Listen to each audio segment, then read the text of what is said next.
भारतीय ऑपोजिशन रहनुमा अखिलेश यादव ने भी गुज़िश्ता रोज होने वाली जाली पुलिस मुकाबले पर सवालात उठा दिए।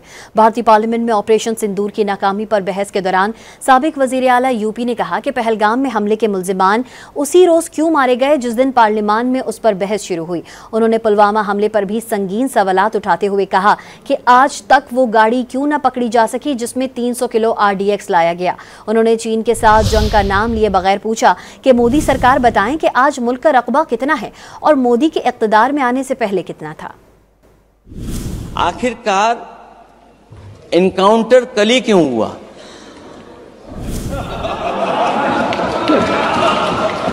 और अध्यक्ष महोदय, फिर वही बात मैं दोहराऊं जिसकी वजह से पहलगाम हुआ, जिसकी वजह से पुलवामा हुआ। तो आखिरकार अध्यक्ष महोदय, पुलवामा में जो गाड़ी में RDX आया, वो गाड़ी आज तक क्यों नहीं पकड़ी गई?